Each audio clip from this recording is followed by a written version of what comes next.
Bueno, buenos días a todos. Muchísimas gracias por vuestra asistencia a la primera charla del ciclo de conferencias organizadas por la Fundación Quaes, que tienen lugar en distintas universidades valencianas, incluida la nuestra.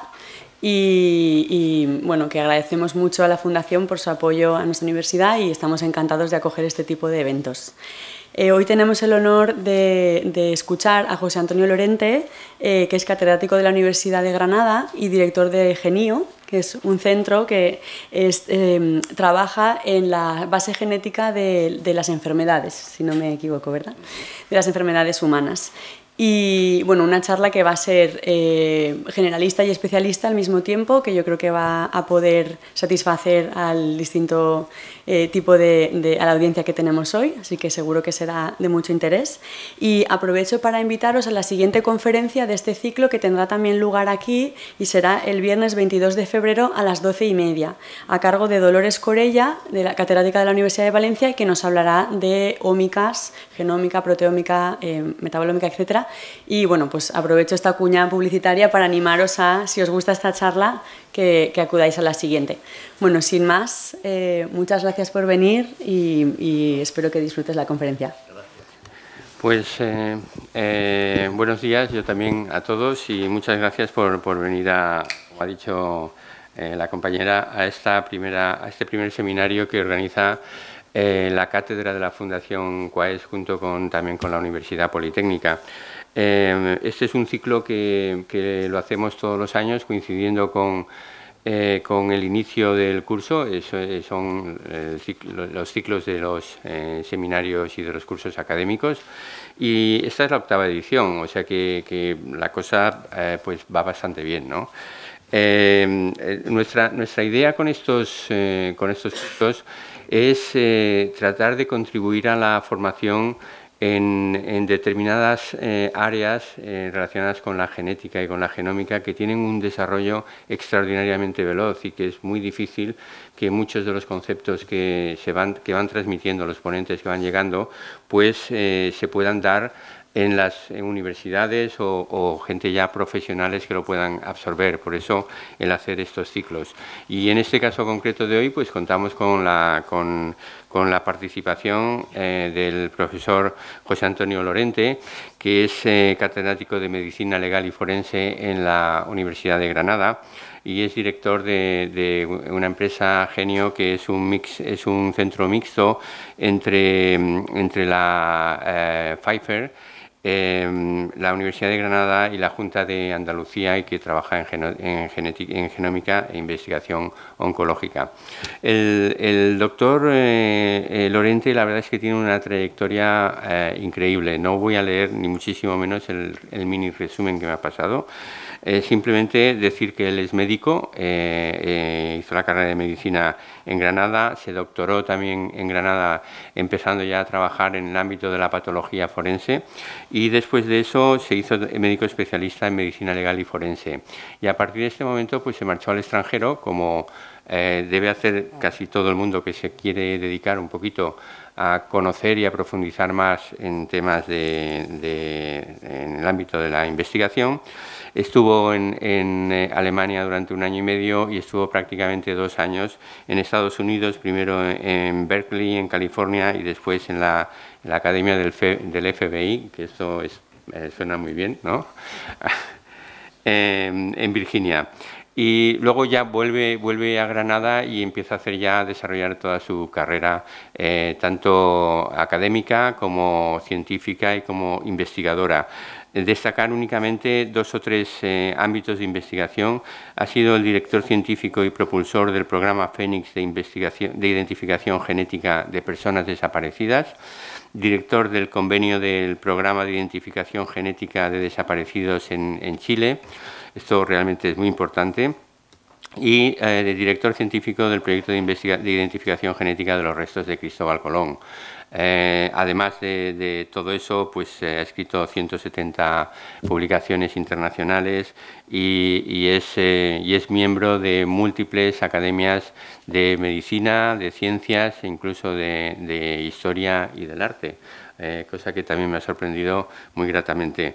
Muchísimas gracias, profesor Lorente, por estar hoy aquí con nosotros en la inauguración de este nuevo curso. Gracias, Javier. Muy bien.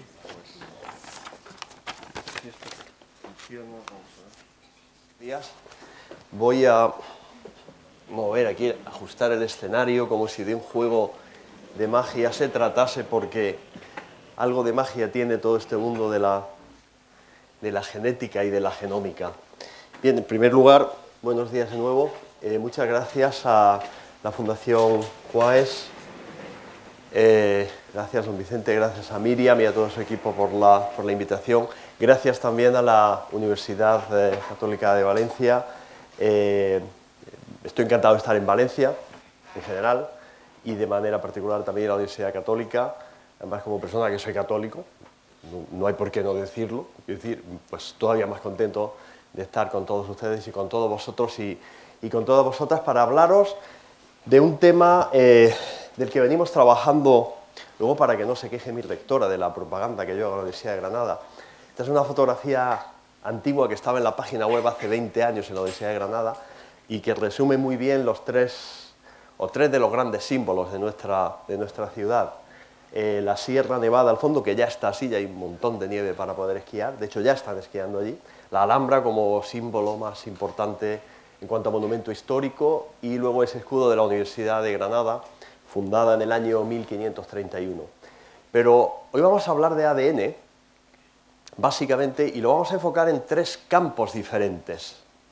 O sea, cómo con una tecnología, si no idéntica, sí similar, pero bueno, tan similar que puede ser idéntica, cómo con esa tecnología nosotros podemos aplicarla a tres mundos que parecen alejados y diferentes, pero que tienen cierta interconexión. En primer lugar, en el mundo forense, criminalístico, policial, de la investigación del delito. Cómo el ADN puede ayudarnos a nosotros a, en un momento determinado, resolver un crimen que se puede haber cometido en un lugar determinado. Ojo, y cómo puede ayudarnos a demostrar que una persona que ha sido acusada de haber cometido un delito no lo ha cometido.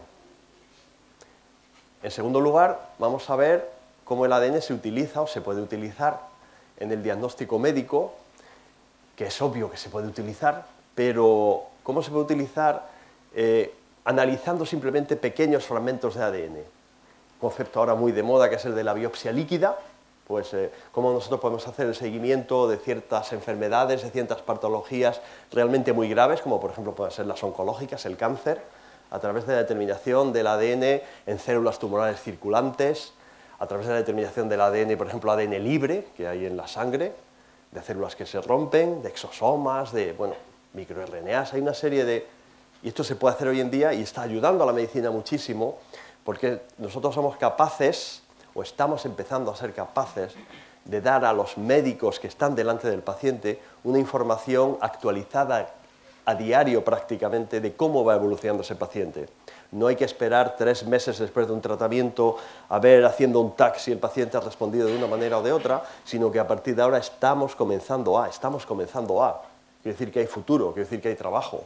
Si algunos de vosotros, si me permitís el tuteo, queréis dedicaros a esto. Hay mucho por hacer. Yo creo que estamos empezando. Cuando esto, antes lo hablábamos, cuando en el año, los que puedan llegar o podamos llegar al año, vamos a 30 años, al año 2048. Cuando en el año 2048 vosotros analicéis lo que se hacía en el 2018, os daréis cuenta que ahora estamos empezando realmente a entender el mundo de las ómicas en general, no solamente, lógicamente, de la genómica, que es el más avanzado, digamos, porque es el primero. Es el primero. De hecho, fijaos esa fecha que pone ahí, 16 de febrero del 2001. Esa es la fecha oficial en la cual se comunicó, digamos, o se publicó el llamado mapa del genoma humano. A partir de ahí, como había un mapa, como se sabían básicamente dónde estaban los diferentes genes, los exones y tal, dentro de los 23 pares de cromosomas, pues ya estábamos orientados y se comenzó a trabajar de una manera más exacta. Y hay un tercer campo, muy interesante también, del cual os quiero hablar, que es el campo de la aplicación del ADN a la identificación de personajes históricos. Sobre muchos personajes de la historia, un porcentaje mínimo, pero en términos absolutos sí son muchos, no en términos relativos. Hay grandes personajes de la historia sobre los que hay una serie de misterios alrededor de si ese cuerpo que hay aquí en esta sepultura es realmente el de esta persona o no, de si era hijo de si estuvo en tal sitio, y eso tiene una trascendencia básicamente histórica, no científico-técnica. ¿Por qué? Porque ayuda a los historiadores, y la historia es una ciencia, con su metodología, con sus procedimientos, con sus hipótesis, con sus tesis, con sus instrumentos de trabajo, les ayuda a tomar una serie de determinaciones. Sobre todo eso vamos a hablar, y voy a tratar de centrarlo además, ya por los muchos años que llevo dando vueltas por el mundo, en experiencias de cosas que hemos hecho nosotros, ¿de acuerdo? Claro, muchas cosas que diré, evidentemente, son trabajos del mundo de la ciencia tiene de bonito eso, que es totalmente colaborativa de unos con otros, dentro de España, fuera de España, pero hay muchas cosas que hemos venido haciendo nosotros. Por lo tanto, esos son los tres contextos de los que yo voy a hablar hoy. El forense policial, el médico clínico, vamos a llamarlo así, y el histórico. En el forense policial, pues está claro que la ciencia ayuda a la resolución de delitos, porque ¿cómo se resuelve un delito cuando pasa algo? Un crimen. Un crimen grave, porque un delito es igual a crimen. Quiero decir, un crimen, mucha gente cree que un crimen es un homicidio solamente, el matar a alguien. Claro, eso es un crimen, pero cualquier otro delito es un crimen. Pero cuando hay un homicidio, por ejemplo, una violación, cosas que a todo el mundo le llama la atención por su gravedad y todo el mundo tiene un sentimiento de esto no puede ser, hay que hacer algo. La sociedad tiene que actuar.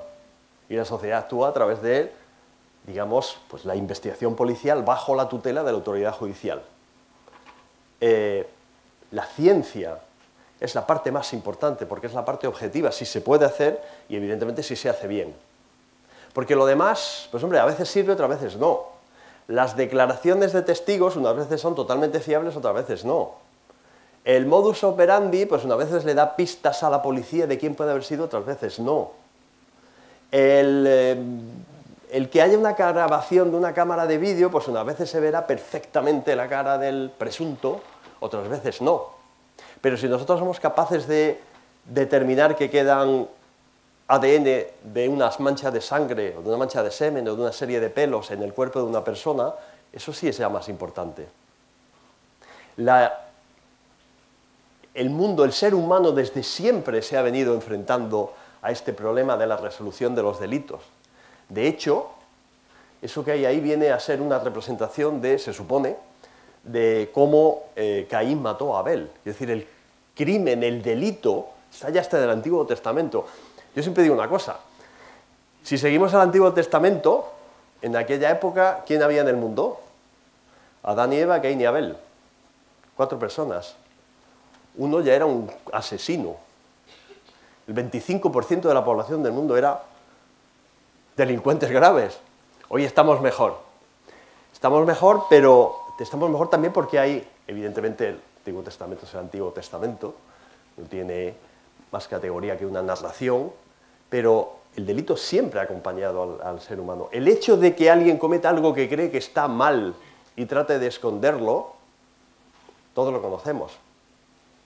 Es increíble verlo y observarlo en niños muy pequeños que hacen algo, pues pintan donde no deben, manchan algo, y el padre o la madre normalmente pregunta ¿quién ha sido? Y el niño, yo no.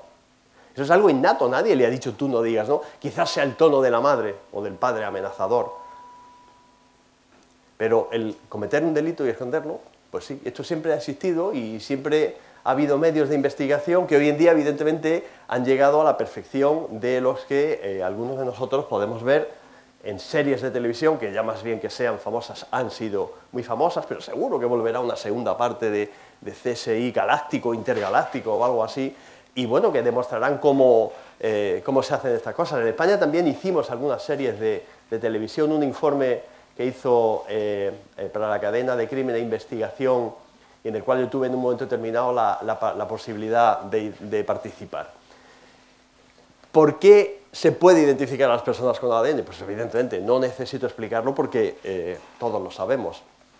Todo ser humano tiene ADN, ADN que mitad es de nuestro padre, mitad es de nuestra madre, de manera genérica, puede haber mutaciones puntuales, pero en principio es idéntico en su mitad al padre y en su mitad a la madre, y en todos los lugares donde haya células.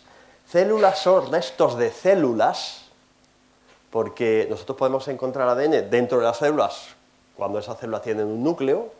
Incluso en células que no tengan núcleo puede haber mitocondrias y podemos encontrar ADN mitocondrial, pero también en aquellos lugares donde ha habido una destrucción celular se pueden encontrar el ADN, porque el ADN queda libre, el ADN va encapsulado, digamos, va dentro de la célula, se rompe la célula, pues el ADN se queda libre, que es lo que pasa cuando nosotros estudiamos el ADN libre circulante en la sangre. No viene de una célula en particular, viene de las células que dentro del organismo se han roto y que su contenido se ha vertido en la sangre. Y este es un campo en el que, desde que comenzó a utilizarse por primera vez en el año 1985, cuando el profesor Alec Jeffreys de la Universidad de Leicester en Inglaterra, describió por primera vez que una serie de patrones de ADN altamente polimórficos podían servir para identificar a las personas, e identificar, tenéis que saberlo, es siempre comparar. El ADN no identifica a una persona, o sea, por mucha información que tengamos de ADN, debajo no viene el nombre y el número del carnet de identidad o del CIF o el NIF o como se llama esto ahora, el carnet de identidad. No viene el nombre. Yo puedo identificar a una persona porque puedo compararlo con datos de esa persona, o, que es la gran ventaja que tiene el ADN frente a otras técnicas de identificación, con datos de sus familiares. Pero la huella dactilar funciona de la misma manera. La policía, la Guardia Civil en nuestro medio identifican porque comparan la huella dactilar de una persona con la huella dactilar de una base de datos que ellos puedan tener, o del momento en que nos hicimos el carnet de identidad, que todos dejamos allí un par de huellas nuestras. Si no, una huella, cualquier persona de nosotros así, vista de pronto, por muchos datos que se puedan obtener, la policía, la Guardia Civil no sabe de quién es. Identificar es siempre comparar. Y la gran ventaja del ADN en la criminalística es que es capaz de ofrecernos una información que sirva para identificar a una persona por comparación con su propio ADN o por comparación con el ADN de los familiares. Y esto es especialmente importante en el caso de personas que, por ejemplo, han desaparecido. En el caso de niños que han sido robados, niños que están siendo víctimas del tráfico, de la trata por todo el mundo, y que luego aparecen y no se sabe quiénes son, porque se perdieron siendo muy pequeñitos, porque los dieron en adopciones ilegales. Se descubre el delito, se descubre que detrás de eso, en ese tipo de temas estamos nosotros trabajando muy intensamente desde hace muchos años, pero no por casos que ha habido aquí en España, que los ha habido en años anteriores, sino que sigue habiendo en este momento en todo el mundo robo de niños para explotación sexual, laboral, para mendicidad, para conflictos bélicos y, por supuesto, para adopciones ilegales. Niños que están robando hoy en día en Indonesia, en Nepal, en Sri Lanka, en la India, en Tailandia, en Filipinas, en Vietnam, en Camboya, en México, en Guatemala, en Honduras. Allí estamos trabajando todos los días con una serie de programas donde tratamos de identificar a los niños y devolverlos a sus familias. Y tratamos de evitar que un niño salga de un país siendo dado en adopción con un documento falsificado mientras sus padres lo están buscando. Pero hay otra perspectiva del uso del ADN de la que a mí me gustaría reflexionar un poco, porque en la ciencia forense, en criminalística, cuando uno quiere ayudar a que haya una buena justicia en un país, no solo es importante identificar a las personas que han cometido un delito, sino, utilizando la misma tecnología, ser capaces de exculpar o al menos no incriminar a las personas que no han cometido un delito.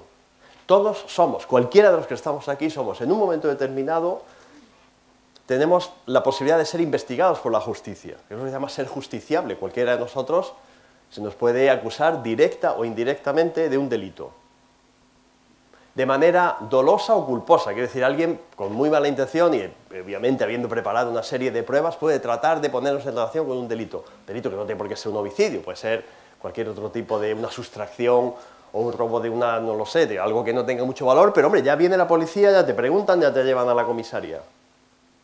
La ciencia forense necesita, porque necesita la administración de justicia que la ciencia forense lo tenga, tecnologías que sean capaces de identificar exclusivamente a la persona que está relacionada con un delito. Ya dirá el juez o los tribunales procedentes si es quien cometió el delito. La ciencia forense no inculpa o deja de... La ciencia forense dice, este ADN es de esta persona, o esta huella dactilar es de tal otra persona.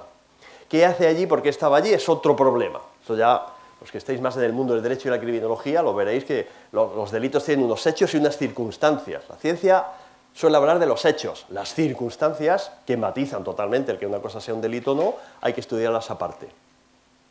Pero todos somos justiciables. En Estados Unidos se hizo un programa que venía a resolver casos como ese que tenéis ahí, de este que dice: el ADN prueba la inocencia de un hombre que estuvo preso 15 años. El señor Pierce, que así se llamaba ese hombre, que está ahí en medio, rodeado de su madre y su hermana, estuvo 15 años en la cárcel en Oklahoma porque lo habían acusado de violar a una señora. No puedo contaros el caso porque no tenemos tiempo para... Pero en su momento no se habían hecho pruebas de ADN. También es cierto que estaba empezando entonces el ADN a hacerse a... Y entonces, entre declaraciones de la víctima que reconoció él, era él. Seguro que era él. Declaraciones de un testigo que dice que lo vio sobre esa hora por ese sitio.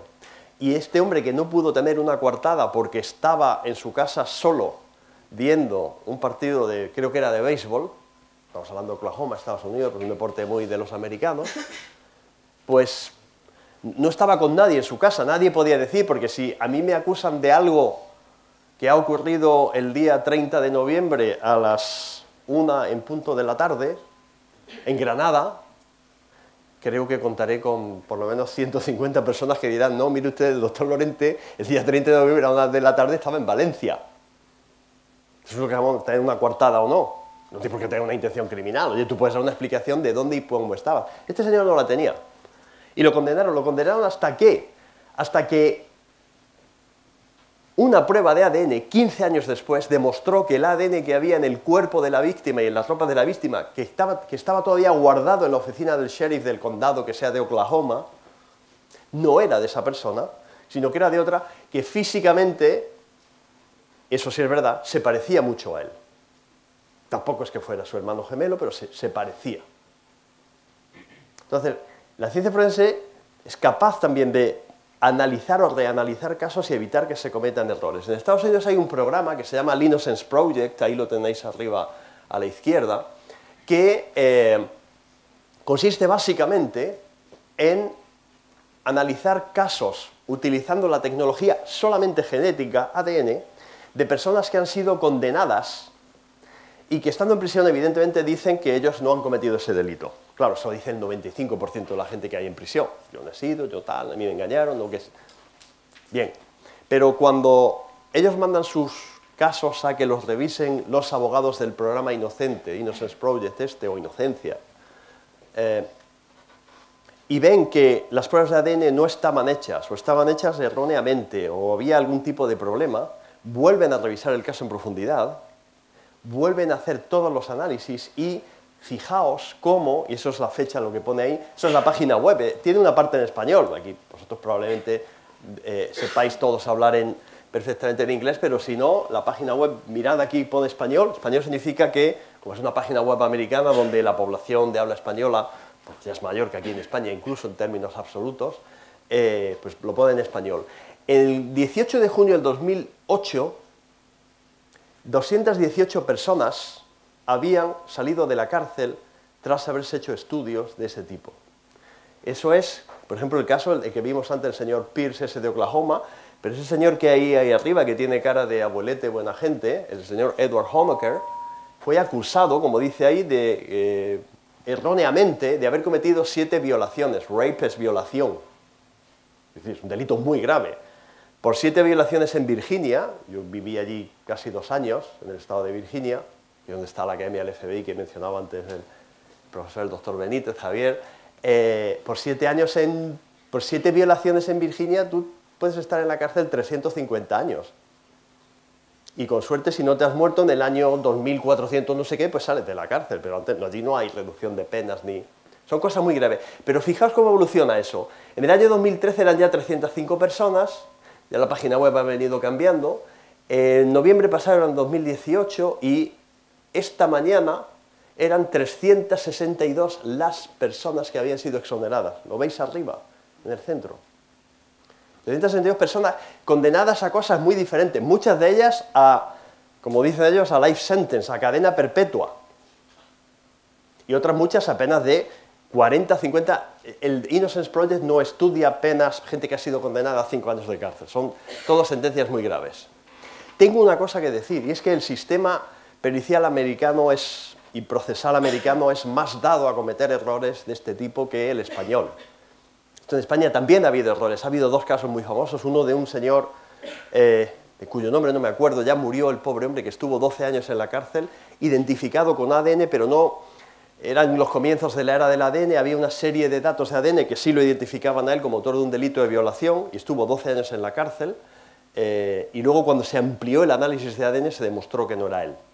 Eso es muy raro que pase en España. ¿Qué pasa en Estados Unidos? 2 cosas. Uno, vosotros lo sabéis, el sistema procesal es mucho más veloz que el español. Una persona comete un delito gravísimo y lo están juzgando dentro de 6 meses o de 8 meses. Eso tiene una ventaja porque la justicia cercana da una sensación de que es mejor. Muchas veces se dice que la justicia cuando llega tarde ni es justicia ni es nada. Bueno, a lo mejor habría usado una cosa intermedia. Y otra que el sistema forense americano, el sistema de estudio criminalístico, la media no es tan perfecta como podría ser en países como por ejemplo en España, porque está basada en laboratorios estatales y en laboratorios del condado. Imaginaos vosotros en un momento determinado que aquí en España cada partido judicial tuviese su laboratorio forense.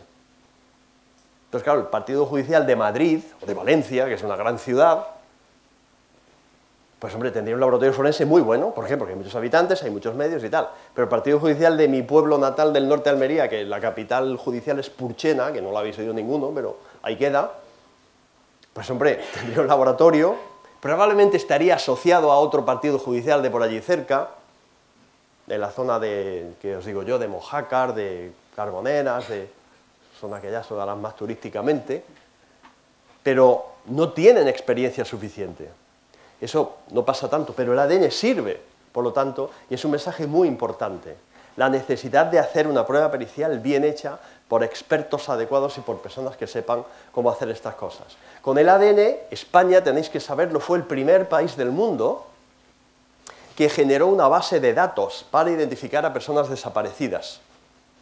Todos los cementerios de todos los lugares del mundo tienen tumbas con personas que no se sabe quiénes son. España, Portugal, Francia, Marruecos, digo por poner los países vecinos, pero los tiene China, los tiene Chile, todos los países del mundo. El drama de las personas desaparecidas y que no se sabe nada de ellas tras mucho tiempo es algo realmente un problema social. Perfiles como este de chicas jóvenes que desaparecen, esto es una publicación que se hizo en el año 2000 cuando España empezó a trabajar con el programa Fénix de identificación genética de personas desaparecidas. El programa Fénix fue promovido por la Universidad de Granada, por nuestro departamento, por nuestro laboratorio, en el año 1998 y 1999. Se llegó a un acuerdo con el Ministerio del Interior y con la Guardia Civil y a partir de ahí lo que se decidió era lo siguiente: comenzar a analizar huesos de cuerpos de personas que estaban enterrados sin que se supiera quiénes eran, que es el cadáver que aparece, pues unos huesos por no sé dónde, en Burjasot, que antes hablábamos de ahí, por un sitio por aquí cerquita, oye, o en mi pueblo, y no se sabe de quién es, se sospecha, se hace un estudio antropológico, sí, un hombre de aproximadamente 35 años de edad, 35 a 40 años de edad, de aproximadamente unos 70, unos 75 de estatura, eso te lo da la antropología, pero no te da más datos, puede dar muchos más datos, pero normalmente datos limitados muy genéricos. ¿Quién es esa persona de verdad? Porque muy probablemente su padre, su madre, su hermana, su hijo, su cuñado, su primo y sus amigos lo están buscando, pero ha desaparecido hace tanto tiempo, a lo mejor es de otro lugar y no se sabe quién es. Exhumando esos cadáveres, tomando cadáveres como por ejemplo esa tristeza que nosotros vemos de cerca, porque yo estoy en Granada, que está en el sur, Granada, la distancia en línea recta al norte de África es 40 kilómetros. Esas personas que fallecen montados en las pateras y que luego el océano los expulsa y llegan a las costas de Granada, a Motril, a Almuñécar, a las de Málaga, a las de Almería, a las de Cádiz. Huelva es más raro, algunos llegan a Huelva. Y cada vez ya en un estado avanzado de descomposición no se sabe quiénes son. Hay que tratar de identificar porque son seres humanos y hay familias que los están buscando. Entonces, el programa Fénix se creó, de hecho, publicamos en la revista Science, que es una de las grandes mecas, ¿no, Javier, de de la ciencia. Se llegó a publicar un artículo, era una carta, pero bueno, ahí estaba, una carta en Science, diciendo, España ha hecho esto, que lo hagan otros países, porque hay que identificar a estas personas, o identificar lo que yo os decía, niños robados. Hemos colaborado, estamos trabajando activamente con muchos países de todo el mundo, donde los niños son robados para ser explotados de todo tipo. Por ejemplo, eso es un caso que yo conocí, fijaos en la fecha, siempre es muy importante cuando los científicos tendemos, por defecto siempre, a poner fecha y referencia exacta de las cosas, porque la fecha ubica, porque yo puedo poner una noticia y parece que es tal, y a lo mejor es de hace 20 años. Fijaos en la fecha, mayo de 2004. Yo estuve en febrero-marzo de 2004, no con estos niños, pero en esa situación. Son niños, esto es en un país de África muy bonito, que es Namibia. Está al sur de África, al sur del continente africano, en la República de Sudáfrica. ¿Sí o sí? La respuesta es sí. Bien.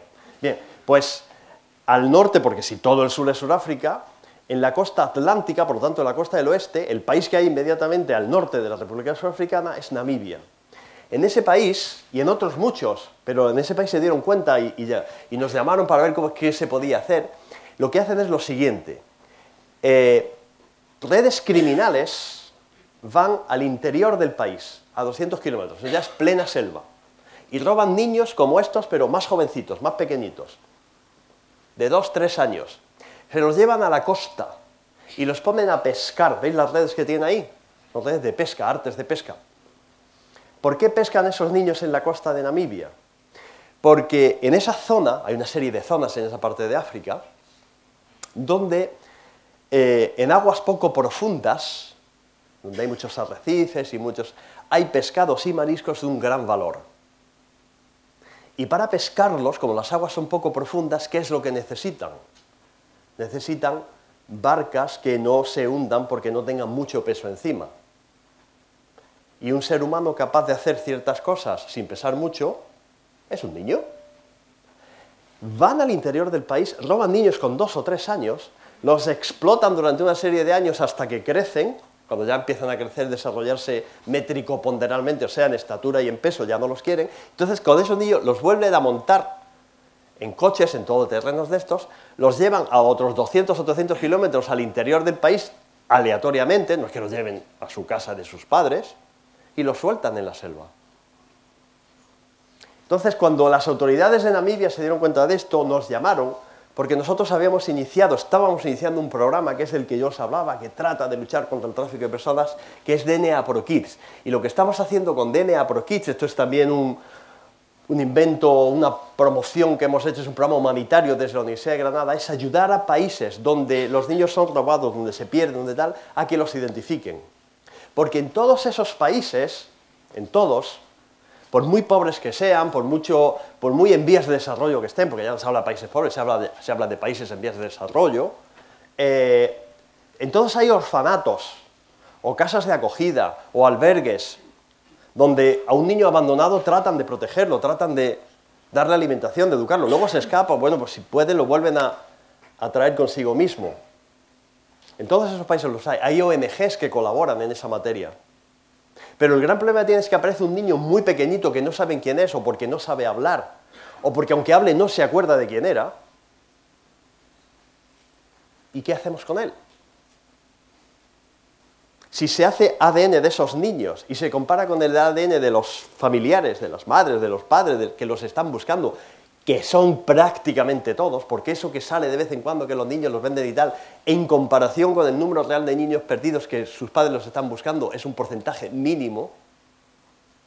Si nosotros hacemos esa base de datos, estamos ayudando a identificar a esos niños. Si es lo que estamos haciendo, mandando miles de esos kits que son sobrecitos, como estáis viendo, un poco de papel metalizado para que proteja mejor, con una ficha para tener una serie de datos, con un hisopo para poder tomar muestras, y trabajando por todo el mundo.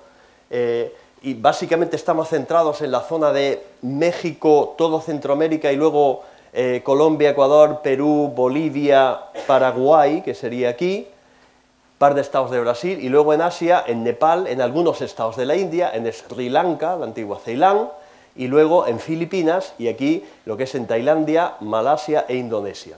Queremos empezar el año que viene, pero nos falta tiempo, nos faltan medios, a trabajar en una zona muy conflictiva, que es la que conforman aquí Myanmar y luego Vietnam, Laos y Camboya.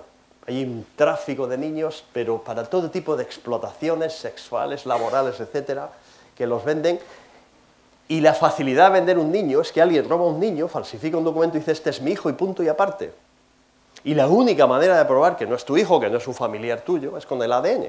No es con la huella dactilar, ni con el iris, ni con ninguna otra tecnología que sí serviría y de hecho sirven para otras cosas.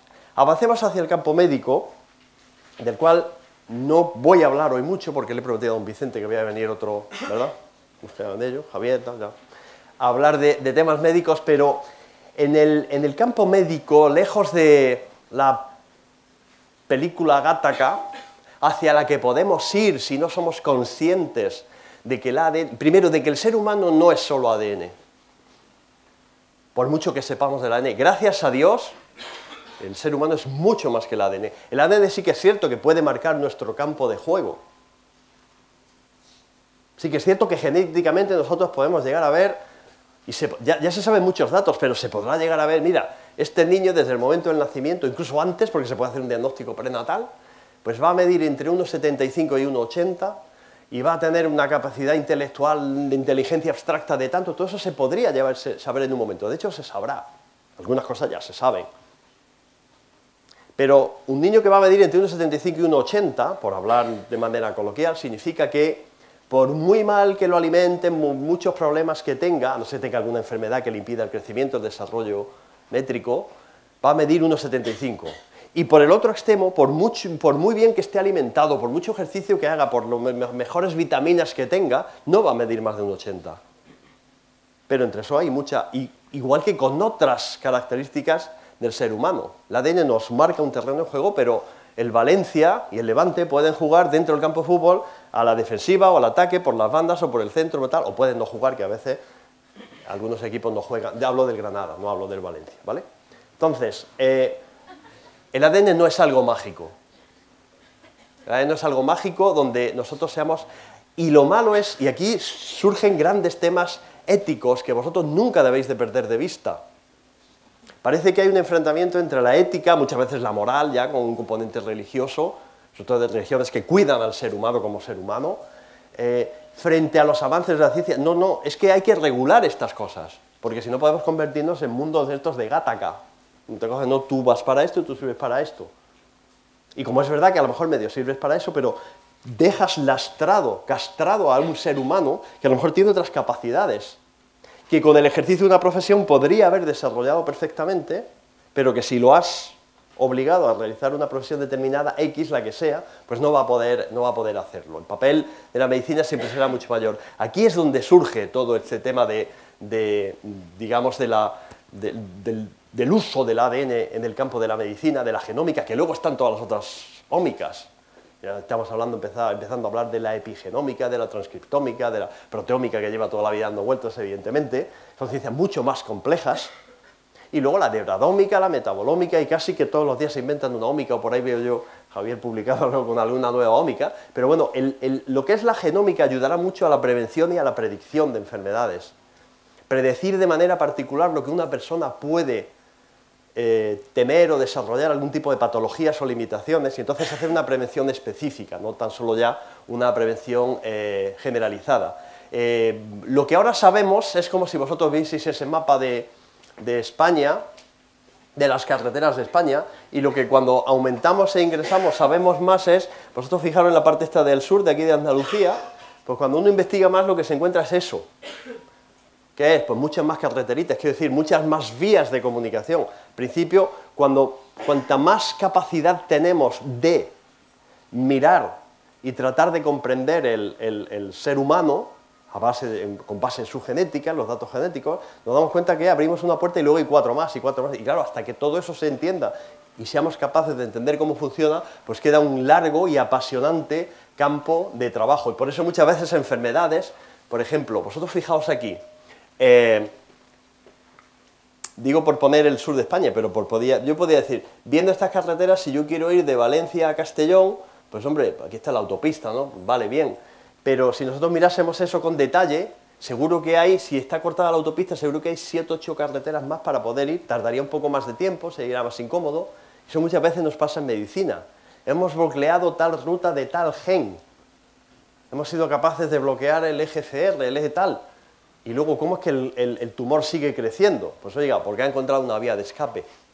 De eso nos encargamos de trabajar mucho en el Centro de Genómica e Investigación Oncológica, que es un centro mixto. Es un centro que depende de la Junta de Andalucía, como tal tiene por lo tanto el estatus de centro público de investigación, pero tiene un componente muy interesante porque participa el laboratorio Pfizer. Pfizer es uno de los grandes laboratorios farmacéuticos del mundo, que es una gran empresa multinacional totalmente privada, evidentemente, lo cual es maravilloso porque esa colaboración público-privada hace que las cosas normalmente funcionen muy bien. Y en ese centro de investigación que yo tengo el honor y el privilegio de dirigir, pues ahora mismo estamos unos 150 investigadores en 12 grupos de trabajo. Yo soy el director de todo el centro y aparte tengo mi grupo de trabajo. Mi grupo de trabajo básicamente estudia biopsia líquida. Nosotros empezamos estudiando lo que se llaman las células tumorales circulantes. Células tumorales circulantes.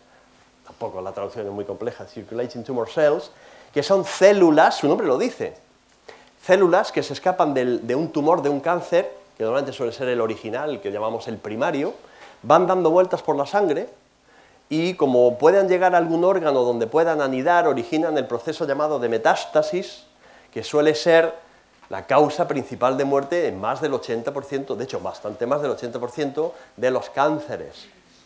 Si uno piensa, no hace falta ser médico. Con los avances quirúrgicos de hoy en día, que por cierto, esto es lo que se pensaba sin tantos avances quirúrgicos hace 100 años. Si uno tiene un tumor, por supuesto en cualquier extremidad, pero en el pecho, en el pulmón, en el hígado, hoy en día quirúrgicamente uno es capaz de... Los cirujanos pueden quitar medio hígado y la persona puede, con ciertos límites, pero puede seguir viviendo. Se puede quitar un pulmón entero y no es que sea bueno ni conveniente, yo no voy a ser el primer voluntario, pero la persona no se va a morir porque le hayan quitado un pulmón. Va a tener una serie de limitaciones. Es decir, que si nosotros pensamos, si el cáncer fuera una cosa que está en un sitio y crece, teóricamente la cirugía podía acabar prácticamente con casi todos los cánceres. Quitando algunos a lo mejor en ubicaciones anatómicas muy complejas como algunos del sistema nervioso central, donde evidentemente si uno trastea por allí y quita algo, pues puede originar secuelas muy graves o incluso la muerte. Pero la mayoría de los cánceres tendrían, pero no, el gran problema es esa extensión celular y nosotros empezamos a trabajar ahí porque buscar una célula tumoral circulante en medio de cientos de miles de células normales es un trabajo como un poco de detective forense. Y esa tecnología yo la tenía totalmente desarrollada en nuestro laboratorio, mi equipo la tenía totalmente desarrollada en nuestro laboratorio forense. Y eso es lo que a mí me ligó, que yo vengo del mundo forense, del cual no reniego, yo soy profesor y catedrático de Medicina Legal y Forense, y yo estaba solamente en tema de identificación genética, y yo tenía que sacar información de un pelo, o tenía que sacar información de esta botella de agua que está abierta y que parece que alguien ha bebido aquí, y luego si alguien ha bebido aquí, aprovecho, esto es un ejemplo provocado, si alguien ha bebido aquí, se han quedado células de esa persona aquí, y en esas células hay ADN, y ese ADN es de esa persona, y si esa persona creemos que es el criminal, violador, asesino en serie, pues lo podemos identificar. Entonces, como yo venía de ese mundo, el buscar una célula tumoral circulante, que es una célula mala, dando vueltas en medio de cientos de miles de células buenas, normales del cuerpo, es un poco lo que me llevó, impulsado por compañeros oncólogos y tal, allí en Granada, a principios de este siglo, allá por el año 2000 o por ahí, a generar ese tipo de estudio, donde hoy en día ya hemos avanzado muchísimo. Estos son de algunos trabajos del equipo nuestro, donde, bueno, pues del tumor original pasan células. Las células del cáncer, estos colores diferentes, significa que no son homogéneas, no todas las células cancerosas son idénticas, cada una tiene o expresa dentro de un mismo tumor características diferentes, y dependiendo de los tipos de tumor, pues pasan a la sangre, van dando vueltas, y algunas acaban, dependiendo ya de los tipos de tumores, es una cosa mucho más compleja, pues metastatizando en lugares donde, bueno, pueden tener otro tratamiento o no, como puede ser pulmones o el sistema nervioso central, metástasis óseas muy típicas, por ejemplo, el cáncer de próstata, y cada una de estas células a su vez expresa receptores diferentes con los cuales en los tratamientos médicos un tratamiento X determinado puede atacar muy bien al tumor primario, pero no a las metástasis. Entonces, todo ese tipo de... Esto es un mundo que también está empezando. Vosotros que vais a trabajar, algunos y algunas de vosotros, seguro, dentro de 30 años en esto, si alguna vez os acordáis, porque sale alguna foto de la conferencia que dio el tal Lorente ese de Granada, diréis, oye, realmente que poco se sabía. Que no es que se sepa poco, se sabe por fases, sabemos mucho y hay que entender, pero hay que entender mucho más el cómo funciona todo esto. Son algunas fotos de los digamos, datos que hay ahí. Y acabo con el componente histórico. Fijaos, en nuestro laboratorio, en la Universidad de Granada, hemos tenido la suerte, digo suerte entre comillas, y es una suerte porque es un privilegio el poder tener acceso a estudios multidisciplinares de todos los que estáis viendo ahí, por ejemplo. Los primeros fueron la identificación del príncipe de Viana por comparación, Carlos de Evreux, el príncipe Evreux, es pronunciado así un poquito mejor en francés, príncipe de Viana, don Carlos, el príncipe de Viana, por comparación con su madre, la reina Doña Blanca de Navarra, Simón Bolívar, libertador de las Américas, Francisco de Miranda, Cristóbal Colón, del cual os voy a hablar ahora, y de otra serie de casos que sin ser históricos en el sentido, o no son históricos en el sentido que no están relacionados directamente con un personaje histórico, pero que sí son históricos porque son parte de la historia de la humanidad, normalmente historia triste y oscura de la humanidad, pero con víctimas a las que hay que tratar de ayudar a través de sus familias, ya que las víctimas no, pues estamos trabajando, ya trabajamos, ya lo dejamos el tema totalmente establecido en Chile, que antes lo mencionó el doctor Javier Benítez, en la identificación de los detenidos desaparecidos de Chile, en los de la Guerra Civil Española, lo que es el contexto de la llamada memoria democrática o memoria histórica. Por ejemplo, nuestro laboratorio en la Universidad de Granada está haciendo todos los análisis de la identificación genética de las víctimas que hay en Andalucía, ¿de acuerdo? Entonces, pues nos mandan progresivamente huesos allí y tratamos de identificarlos. Es muy difícil identificar huesos porque son huesos que tienen ya una media, evidentemente por la época de la Guerra Civil, de unos 80 años de antigüedad, así como media vamos a decirlo. Son huesos que estaban enterrados en tumbas no muy profundas. Entonces, cada vez que ha llovido, cada vez que tal, esos huesos han estado expuestos a humedad, al agua, tal. Entonces, tiene un estado de degradación muy grande. Pero bueno, ahí estamos. Guerrilleros del MRTA de Perú, mujeres desaparecidas en Ciudad Juárez. Lamentablemente, y bueno, no os digo nada cuando... Decir, esto no es que haya pasado. Lamentablemente quería decir es que está pasando. ¿Qué está pasando ahora mismo en Siria o en Irak o en otros muchos países en Centroáfrica? Es decir, en la zona central de África, donde ni siquiera queremos mirar y hay guerras activas donde está muriendo gente. ¿Qué está pasando ahora mismo en países con dictaduras muy radicales donde están asesinando a gente? Y ¿qué está pasando en otros países que son democráticos pero donde los niveles de violencia son tan altos que desaparece todos los días mucha gente, la asesinan y la entierran y hay muchas fosas comunes? Pienso en un país que yo quiero muchísimo y al que voy muchísimo todos los años por temas de trabajo como es México. Pero hay otros. Es decir, esto son cosas que ya han pasado hace X tiempo, pero lamentablemente quien siga en mi puesto dentro de 20 años, entonces tendrá que ir a resolver los casos que hoy se están dando en esos lugares. Esto como ser humano es muy triste, pero como yo siempre digo, la ciencia forense llega tarde, porque llega cuando ya ha pasado un delito. Por eso hay que tratar de prevenir. Por eso, por ejemplo, el interés que tenemos en el desarrollo del programa DNA Pro Kids. Porque cuando uno identifica a niños que han sido víctimas de tráfico, tú estás haciendo una cosa buena, que es identificar y devolverlos a las familias. Perfecto. Pero estás haciendo otra cosa, quizás aún mejor. Y es que estás lanzando un mensaje preventivo. Porque estás diciéndole a los criminales que se dedican a tratar niños, porque eso no es tráfico, realmente es trata de seres humanos, les estás diciendo, oiga, que esto no es tan fácil como que usted roba a un niño y dice que es su hijo y ya pasa. Que se puede determinar perfectamente si es su hijo o no, que se puede determinar perfectamente si este niño puede ser dado en adopción porque su familia no lo está buscando.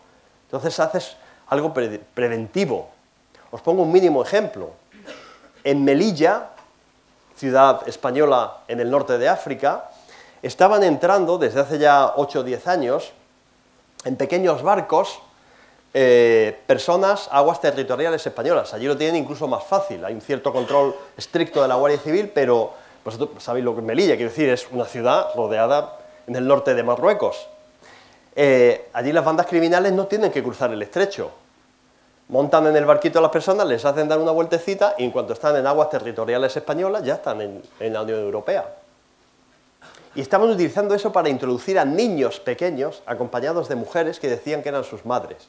La Guardia Civil, la policía, los expertos del Centro de Estancia Temporal de Inmigrantes, del CETI de Melilla, se dieron cuenta que el trato que tenía esa madre con esos niños era un trato muy frío, muchas madres con muchos niños. El niño lloraba, las madres no le hacían caso, y de pronto alguien dice, oye, a ver si es que no es la madre, a ver si esta es una persona que ha traído el niño para luego introducirlo en España, porque luego de allí pasan a la península, es decir, a centros de acogida en la península ibérica, aquí no ya en el norte de África, en Melilla, sino vienen aquí, y de aquí ya pues pueden salir a otros países. Dice, a ver si está habiendo trata de menores a través de... Contactaron con nosotros a través del programa DNA Pro Kids, comenzamos a hacer ADN y en las primeras fases hasta un tercio, un 30-33% de los niños que venían con la mujer que decía que era su madre, no era su madre. Era una persona que o bien de manera voluntaria o normalmente de manera forzada le habían obligado a fingir que era la madre. Dice, mira, no te vamos a violar, no te vamos a cobrar nada por el transporte, pero tú vas a llevar a este niño, dice que eres su madre, y luego cuando llegues al centro de acogida, por ejemplo, de Puente Genil en Córdoba, que es uno de referencia para gente de Melilla, ya te diremos lo que tienes que hacer. Son niños que desaparecen, mujeres que desaparecen. O sea, entran aquí, están fichadas por la policía española y luego se les pierde la pista totalmente. Cuando empezamos a hacer eso, a analizar a todos los niños y todas las madres que llegaban a Melilla, empezó a disminuir el número. ¿Sabéis cuántas llegan hoy? Que se sigue haciendo. El 0%. Creo que este año, en todo 2018, estamos acabando, que hoy es 30 de noviembre, creo que solo un caso de los 70 y tantos que han mandado ha dado positivo. Positivo en el sentido que no es la madre, que más bien es negativo. Ya las mujeres que entran allí... ¿Por qué? Porque las redes criminales se han dado cuenta de que por ahí no pueden colar los niños. Claro, mi pregunta es la siguiente. ¿Vosotros creéis que hemos solucionado el tema de la trata de menores y tal? No. ¿Qué es lo que han hecho? Irse por otros lugares donde no haya este control. ¿Qué es lo que hay que hacer? Extender este tipo de medidas basadas en la ciencia que se han mostrado como efectivas. Pero bueno, como hay que ir acabando, voy a contar dos historias que tenemos en marcha. Una es la identificación y el tratar de saber algunos datos de un genio y un maestro de muchísimas cosas. Iba a decir de la pintura, pero es de la pintura, de la arquitectura, de la ingeniería, de no sé qué más, como es Leonardo da Vinci, que por cierto, antes de ayer se inauguró una exposición maravillosa, preciosa, quien pueda que vaya a verla, vosotros que tenéis AVE y podéis ir a Madrid en 1 hora y 45 minutos, si tenéis la oportunidad, tampoco es que se pueda hacer todos los días, pero se ha inaugurado una exposición sobre Leonardo da Vinci, que tiene una sede principal en el Palacio de las Alhajas, eso está en pleno centro de Madrid, al lado de la Puerta del Sol, y otra en la Biblioteca Nacional, donde se muestran los códices, que son libros manuscritos por Leonardo da Vinci, que en España hay 2 buenísimos en la Biblioteca Nacional, y hay otra serie de manuscritos ya de menor tamaño y calidad, merece la pena el que la veáis. Y entonces, hace 5 años se creó un grupo de trabajo, coordinado, promovido por la Universidad Rockefeller de Estados Unidos, que está en Nueva York, para tratar de, primero, identificar los restos de Leonardo da Vinci que están enterrados en el castillo de Amboise, en Francia, un sitio precioso, pero cuya tumba fue violada, fue abierta un par de veces a lo largo de la historia. Entonces no se sabe si dentro de esa tumba, si uno va allí y ve una piedra muy grande, muy bonita y tal, y que pone Leonardo da Vinci, que por cierto, el año que viene, el 2 de mayo de 2019, se cumple el 5º centenario de su muerte. Él falleció el 2 de mayo de 1519. Por eso este año veréis, este año y sobre todo el que viene, muchas exposiciones y libros y tal, a colación o aprovechando el 5º centenario del fallecimiento de da Vinci. Entonces se pretende identificar esos huesos, y a partir de ahí se pretende estudiar su ADN y tratar de saber características de Leonardo da Vinci desde el punto de vista genético. Se han estudiado datos de los descendientes, los huesos de Amboise, del castillo donde está enterrado, pelos y restos que pueden quedar en algunas de las obras de arte que da Vinci estuvo pintado, desde huellas dactilares hasta pelos, etcétera, que hay en cuadros y que se sabe que pueden ser de da Vinci, lo cual ayudaría a la identificación y a la ¿cómo se llama esto?, a la identificación y por lo tanto a la validación, a la certificación de que son obras originales. Hay un gran equipo trabajando en toda en este área. Yo tengo el privilegio de ser de estar trabajando en el área genética forense para la identificación, cuando podamos acceder a los huesos y a todo esto. De España solo hay otro representante, que es un estudioso de Leonardo da Vinci. Yo creo que es de las personas que más sabe, pero que no es conocido por eso, sino porque presenta un programa de televisión que se llama Pasapalabra, que es Cristian Gálvez, pero Cristian Gálvez ha sido elegido como representante de esa comisión, ha escrito varios libros, realmente de eso sabe lo que yo no podía creerme, porque uno lo ve como un presentador de televisión, y yo lo he visto discutir con los grandes especialistas en Leonardo da Vinci en Florencia, intercambiar sobre teorías, etc. Él es el comisario de la exposición que hay en España. Por ejemplo, se han hecho estudios con georradar, trabajos publicados por parte de nuestro equipo, en este caso están publicados lógicamente por los expertos que lo han hecho, historiadores, en la abadía fiorentina, que es donde están enterrados familiares de Leonardo da Vinci. Leonardo da Vinci no se casó, Leonardo da Vinci no tuvo hijos, que sepamos, por lo tanto no se puede hacer una descendencia del mismo, pero sí de sus familiares, que están perfectamente identificados. Y estos son imágenes de georradar donde demuestran tumbas con restos humanos, que serían esas sombras ahí un poquito más oscuras. Se van a exhumar algunos de ellos, se va a identificar, pero es que incluso hoy en día hay descendientes que están vivos y que son, según el experto Alessandro Becozzi, que es este, y Anna Sabato, son descendientes de familiares del padre de Leonardo da Vinci. Leonardo da Vinci fue un hijo ilegítimo, es decir, no era el esposo el padre de da Vinci no, era un hijo que no tuvo con su esposa, sino con una persona que trabajaba en su casa. Entonces hay descendientes que llegan hasta hoy en día y que están, aquí los reunieron en Vinci, Leonardo da Vinci, Leonardo de Vinci, como muchas personas, utilizó el nombre de su lugar de nacimiento. Entonces esas personas se reunieron en Vinci, y estas personas en principio tienen ADN, que por la vía del ADN, sobre todo del cromosoma Y, pero también del mitocondrial, aquí es más cromosoma Y, pues teóricamente es directamente el mismo ADN que el de Leonardo da Vinci, porque son hijos de hijos de hijos de hijos de hijos de hijos de. Entonces, salvo mutaciones puntuales que puede haber habido, evidentemente, es un ADN en el cual se... Bien, pues en todo ello estamos trabajando ahora. Se ha caracterizado digamos, el perfil del microbioma de algunas de las obras de Leonardo da Vinci para ver si puede ayudar a su identificación. Se está buscando a ver si a través del ADN, que esto está publicado, evidentemente, del grupo de Craig Venter, Amalio Talenti, que es un investigador español, asturiano, ya muy senior y con muchísima experiencia, donde se puede llegar a partir de una gota de sangre hoy en día, se puede llegar a sacar cuál es la cara de una persona con un cierto margen de error todavía amplio, pero color de los ojos, del pelo y de la piel somos capaces de clavarlo. Estamos hablando de color natural, claro, si alguien se tinta el pelo, si yo me lo pongo rubio va a ser que no. Pero, pues yo me lo he hecho conmigo mismo, mi color de ojos exacto. Esto ya es algo, pero el reproducir toda la cara es algo que también se puede hacer y que, bueno, que se hará. Y acabo con el tema de Cristóbal Colón, otra de las grandes investigaciones en la que estamos haciendo. Sobre Cristóbal Colón hay muchas dudas, sobre todo había dudas de dónde estaba enterrado, sigue habiendo algunas en algún sentido. Hay dudas para algunas personas de dónde era originario, todos hemos estudiado, yo he estudiado que era de origen italiano y yo no lo dudo, yo soy médico, no tengo capacidad histórica como para dudar ni conocimientos que me permitan, pero hay personas con mucha solidez, algunos de ellos académicos de reconocido prestigio, donde sobre Cristóbal Colón dicen, no, mire usted, esto de la teoría italiana, pues está por ahí, perfecto, pero hay otras teorías de origen, hay una teoría de origen valenciano de Cristóbal Colón, la del catalano parlante, incluyendo Cataluña, Valencia, las Baleares, pues hay teorías de un tipo y de otro, hay teorías portuguesistas, hay teorías portuguesistas de Portugal, claro, gallegas, una teoría gallega, hay otra teoría, hay muchas teorías, hay una teoría polaca y otros que dicen que era un extraterrestre que vino allí. Bueno, perfecto. Si era extraterrestre, su ADN no lo sabemos cómo es, pero si no, sí que se puede saber algo. En el año 2003 nosotros pudimos exhumar los restos de Cristóbal Colón en la Catedral de Sevilla, que es esta que aparece ahí, y dentro de la catedral, en un monumento que está en alto, está la tumba de Cristóbal Colón.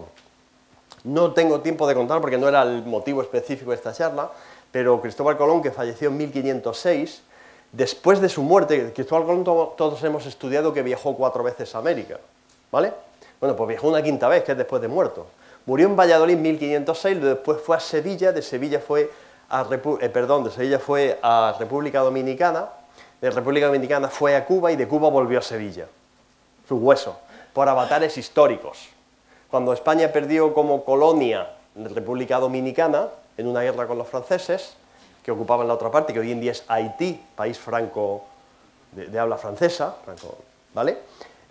Pues los huesos de Colón los mandaron a Cuba. Cuando en 1898 perdimos Cuba, digo como España, pues los mandaron de vuelta a Sevilla. Entonces han dado vueltas y ahora resulta que hay dudas sobre si los huesos que hay en Sevilla son de Colón o no. Porque Cristóbal Colón tiene 2 tumbas oficiales. Vosotros vais a la Catedral de Sevilla y veis eso, tumba de Cristóbal Colón. Pero vosotros vais a República Dominicana, Santo Domingo, y en el Faro a las Américas, que es un monumento gigante, de dudoso gusto estético, pero impresionante, y ahí hay un sitio donde pone restos de Cristóbal Colón. Esto es lo que yo llamo una heteroplasmia histórica. Una heteroplasmia en biología es que en un punto hay 2, digamos, 2 nucleótidos, e histórica es que un cuerpo está enterrado en 2 sitios a la vez. Puede ser, porque claro, un cuerpo tiene muchos huesos. ¿Y si dividieron los huesos? Puede ser que en un momento determinado, cuando a Colón lo llevaron de un sitio a otro, dijeron, bueno, la mitad se queda aquí y la otra mitad se va para el otro lado. No sería el primer caso de la historia, donde en torno a personajes ilustres o personajes rodeados de un cierto halo de santidad, los han dividido, los han quitado. Aquí está el brazo de San Vicente Ferrer. ¿San Vicente? San Vicente. El brazo, no está el cuerpo entero. Quiero decir, estas cosas pasaban y pueden pasar. Mirad, esta, si vosotros sabrís, que no os van a dejar, pero en fin, esta puertecita de esta tumba en la Catedral de Sevilla, lo que vais a encontrar dentro es pues, un espacio muy grande y esta cajita que hay ahí. Esa caja tiene aproximadamente el tamaño que todo el mundo se va más o menos a ubicar, de una caja de 5 paquetes de 500 folios. ¿Habéis visto cómo son más o menos? Están por todos lados dando vueltas. Pues, más o menos ese es el tamaño. Y ahí pone eso de aquí yacen los huesos de don Cristóbal Colón, primer almirante y descubridor del Nuevo Mundo. En esa caja se supone que metieron los huesos de Colón en República Dominicana para llevarlos a Cuba y en Cuba para traerlos a España. Pero claro, cuando uno abre esa caja, pues te esperas a encontrar el esqueleto de una persona.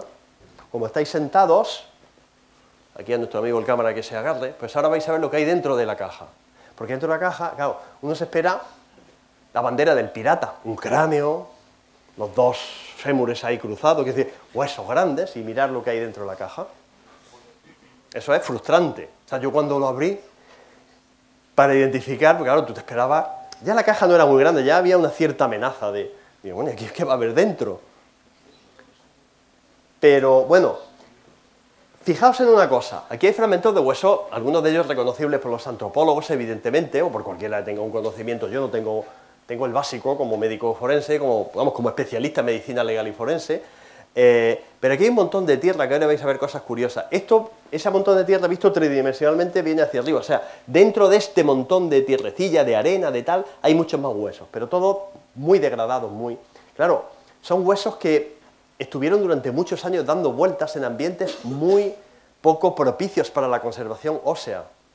La conservación de cualquier cuerpo, todos los famosos procesos estos de, digamos, en los cuales los cuerpos se mantienen de una manera adecuada por la momificación, básicamente lo que exigen es calor y aire seco. Lo opuesto a eso es el frío, no es el frío, sino la humedad. La sequedad es lo que favorece procesos de momificación, de conservación, la humedad es lo contrario. Y los huesos de Colón estuvieron en sitios húmedos y hasta mojados, como por ejemplo el monasterio de Santa María de las Cuevas, en la isla de la Cartuja, en Sevilla. Esto es cuando se abrieron los huesos de, ahí estaba un servidor, de la tumba de Hernando Colón, el hijo de Cristóbal Colón, porque si tú pretendes identificar los huesos de Colón y sacas ADN de esos huesos, ya dijimos al principio, ya lo sabéis, que el ADN no te dice nada. ¿Con qué comparo? Colón tiene descendientes, los duques de Veragua actuales son descendientes directos, pero no son descendientes directos desde el punto de vista que nos interesa la genética, porque son Cristóbal Colón, el bisnieto de Cristóbal Colón solamente tuvo hijas, con lo cual el cromosoma Y de Colón lo perdimos, y el de los hermanos no está trazable, el de Diego no. Entonces, los descendientes son descendientes directos de Cristóbal Colón, son descendientes directos a través de hijos o de hijas. Entonces esos ADN de linaje directo, como pudiera ser el mitocondrial, que no es el caso porque era un varón, o el cromosoma Y, se perdieron.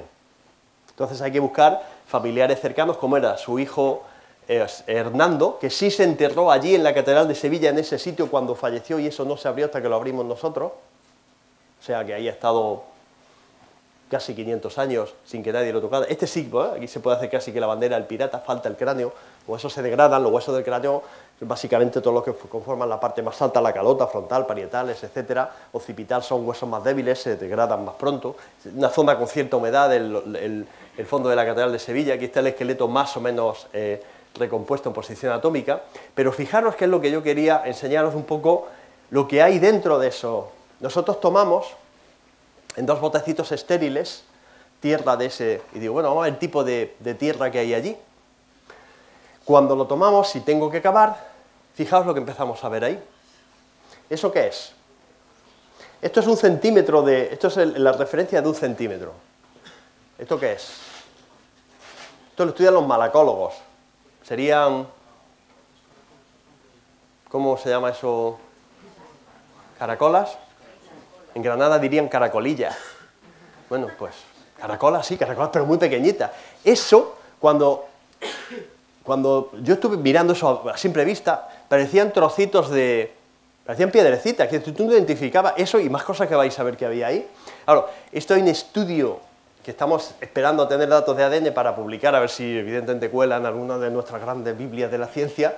Hay datos impresionantes sobre esas caracolas, por ejemplo, estudiados en la Smithsonian, en el Museo de Ciencias Naturales de Londres, en no sé dónde. Se han mandado a los mejores expertos del mundo en cada una de esas materias. ¿Qué más cosas hay? Pues esto es una misma caracola vista, pero fijaos, claro, es que 0,25 centímetros, que eso es más pequeño que un grano de arroz, tú lo ves ahí y parece un montón de, una parte de la tierra más. Hay restos de semillas en esa tierra que hay allí junto con Cristóbal Colón. ¿Qué más hay por ahí? ¿Eso qué es? Un hueso o huesecillo en granadino. Pues un hueso de qué? Pues de algún roedor, de alguna tal, pero fijaos que esto es 0,5 centímetros. Este está también identificado y se sabe con bastante exactitud por los expertos veterinarios, especialistas en roedores, de lo que puede ser. Restos de arcilla, restos de... Eso es muy importante. ¿Sabéis lo que es eso? Eso es un hilo de oro. Para cierto tipo de adornos se cogían antes lingotes de oro, sabéis más o menos lo que puede ser un lingote de oro, entonces los raspaban como con un cuchillo y se va enredando así, y sale eso, que eran ciertos adornos. Claro, eso, si tú lo encuentras con unos huesos y tal, de alguien muy pobre no va a ser. No lo suelen enterrar ni con ropajes, ni con aditamentos, ni con ningún tipo de ajuar donde pueda... este oro se ha estudiado, parte del mismo se ha estudiado desde el punto de vista de la composición, porque el oro es oro, pero lo lleva un montón de otras sustancias, digamos, contaminantes, que pueden ser capaces de trazar el origen del mismo. ¿Dónde estamos? Que esta es, creo, la última de las imágenes que os queremos traer. Mirad, nosotros hicimos este estudio del año 2003. Exhumamos los huesos, luego, a lo largo del año 2004-2005, hicimos un estudio genético para compararlo con los huesos de Cristóbal Colón, perdón, de Hernando Colón y de su hermano Diego. No enseñaba fotografías por el tiempo. También se exhumó a su hermano Diego. Comparamos ADN mitocondrial y cromosoma Y y había una serie de coincidencias básicas. Con lo cual nuestra conclusión fue que los restos que hay en Sevilla son de Cristóbal Colón, pero está claro que no están todos los restos de Cristóbal Colón en Sevilla, o que faltan muchos. En República Dominicana, yo estuve varias veces allí en República Dominicana para pedir permiso a las autoridades dominicanas. Hablé con el presidente de la República, que en aquel entonces era don Leonel Fernández, una persona súper amable y agradable. Hablé con el ministro de Cultura, con el cardenal primado de las Américas, que es el de Santo Domingo y tal, y al final no nos dieron permiso. Nos dieron un permiso que luego cancelaron. Les avisaremos, ¿no? Y eso fue hace 14 años. Estamos esperando que nos avisen, pero yo creo que va a ser que no. Yo creo que va a ser que no, pero en el año 1953, que es antes que el año 2003, un traumatólogo norteamericano de la Universidad de Yale, Lee Goff, estuvo allí estudiando los huesos de Colón, que sí lo dejaron estudiarlo, y describió. Él lo hizo por curiosidad, porque quería buscar fracturas o lesiones en los huesos de Colón. Entonces, más o menos describió de una manera no estricta, no exacta, los huesos que había. ¿Y sabéis lo que pasa? Que faltan un montón de huesos de Cristóbal Colón. En República Dominicana tienen huesos que pueden ser de Colón, no lo podemos certificar nosotros por lo menos porque no hemos hecho el estudio, pero no tienen todos los huesos de Colón. Y en Sevilla tienen huesos que sí sabemos que son de Colón, pero tampoco están los huesos de Colón. Yo personalmente creo que cuando en el año 1778 se dio la orden de evacuar como provincia española, como colonia española, lo que era la parte de la isla española llamada República Dominicana hoy en día, todos los grandes, digamos, políticos, gobernadores de la zona y tal, se trasladaron a la colonia más grande que tenía España en la zona, que era Cuba, que está cerquita, dieron la orden de llevarse a los huesos de Cristóbal Colón, porque es un personaje histórico de la máxima, pero allí se quedó muchísima gente, muchísimos españoles. Se iría el obispo, se fue de hecho, el arzobispo que había, pero se quedaron muchos. Yo creo que alguien, cuando iban a llevarse los huesos de Colón, dijo, bueno, mitad para acá, mitad para allá. Es una sensación, ojalá se pueda demostrar con la ciencia. ¿Qué es lo que estamos tratando de hacer hoy en día? Pues mirar, tratar de saber algo de los orígenes de Cristóbal Colón, pero eso es mucho más complejo, porque necesita una tecnología que aporte mucha más información. Muchos datos de ADN autosómico, muchos de ADN mitocondrial, muchos de cromosoma Y, y los huesecitos que nosotros tenemos de Cristóbal Colón, de todo ese montón que habéis visto, esto es patrimonio cultural español, pero básicamente es propiedad de que está bajo la custodia de la iglesia de la Catedral de Sevilla. Y nos dijeron, oiga, mire usted, ustedes cogen 3 trocitos de hueso y punto y aparte, no se vayan a quedar con todos los... Entonces cogimos, pues literalmente 3 trocitos de hueso, del tamaño de, hombre, ahora que es época de, ya pasa un poquito, pero de una castaña, poco incluso más pequeños. Y de esos huesos nosotros tenemos que sacar toda la información. Entonces, claro, la tecnología yo creo que ya sí permite hacer este tipo de análisis, con lo cual, con las nuevas tecnologías de extracción y de análisis, estando más consolidadas, yo creo que muy probablemente a lo largo del año que viene vamos a ser capaces de avanzar. Este tipo de estudios, como vosotros comprenderéis, no los hace solo la Universidad de Granada, nosotros tenemos el privilegio de coordinarlos. Los estudios de la identificación de Colón, por comparación con su hermano y su hijo, que ya se hicieron, esos los hicimos junto con la Universidad de Roma, Tor Vergata, junto con el Instituto Max Planck de Leipzig, en Alemania, está Mark Stonekin allí, junto con la Universidad de Santiago de Compostela, con Ángel Carracedo, junto con la Universidad de Barcelona, profesor Daniel Turbón, y junto con una empresa norteamericana que tenía una tecnología de genotipado, que en 2003 pues no era especialmente, pero que era lo que había. Y los estudios que hay los haremos. Entonces, fijaos cómo el ADN es capaz de generar información, de una vez resolver misterios, otras veces salvar vidas de personas que a lo mejor están injustamente condenadas. Muchas veces lo será, que es el campo de mayor desarrollo, sin duda. La genética forense ha tocado ya un techo, está a punto de tocar un techo, ya más no se va a poder hacer. Se podrá hacer más rápido y más barato, pero más calidad no. Pero en la medicina tenemos un gran campo, es un mundo apasionante que espero que algunos de vosotros se puedan en el futuro dedicar a lo mismo. Muchas gracias.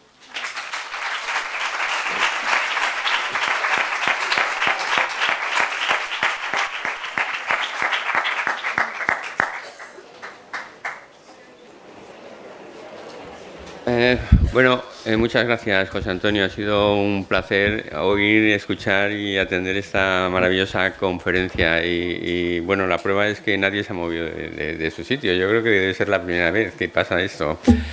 Tenemos muy poquito tiempo, porque nos hemos pasado de tiempo. Tenemos muy poquito tiempo para alguna pregunta en la que tengáis especial interés o que os interese, que queráis conocer. Bueno, mientras pensáis una muy rápida, realmente en España tenemos una fantástica base de datos de huellas dactilares, por ejemplo, sí, de toda la población general, pero sin embargo, ¿qué pasa con una hipotética base de datos de la población general del ADN? ¿Por qué existen tantos problemas en ese sentido? Porque facilitaría muchas cosas, ¿no? Sí. Bueno, Javier, no quiero inducir al delito, pero la base de datos, quiere decir, toda la población española tiene, en el momento de hacernos el carnet de identidad, ¿Os acordáis? Porque vosotros, yo me acuerdo, y hace muchísimo tiempo, vosotros acordaréis que os tomaron un par de dedos y tal. Bien, esa base de datos no está activa, no tiene una búsqueda. O sea, cualquiera de los que estamos aquí presentes, que estoy seguro no tenemos antecedentes penales, aquí aparece mi huella, la encuentra la policía, porque esto es Valencia, territorio Policía Nacional, la meten en la base de datos y no la encuentran. Porque la base de datos que se llama, en España se llama SAID, Sistema Automatizado de Identificación Dactilar. Esa solamente tiene de las personas que han cometido un delito o que presuntamente los que los han fichado la policía. ¿Vale?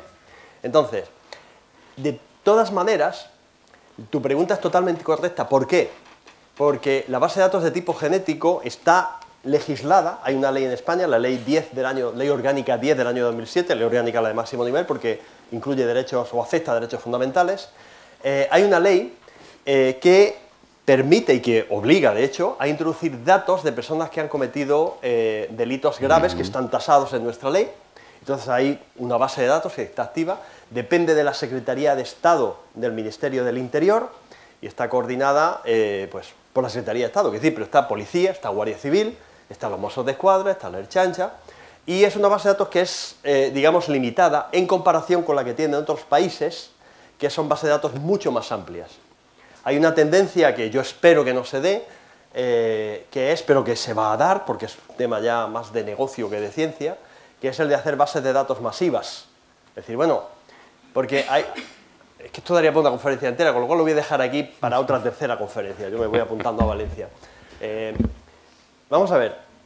La gente dice, si yo tuviese ADN de todas las personas, pues hombre, en el momento que hubiese un delito, pues inmediatamente se identificaría. Sí. Evidentemente, en principio, evidentemente sí, si ese es el planteamiento.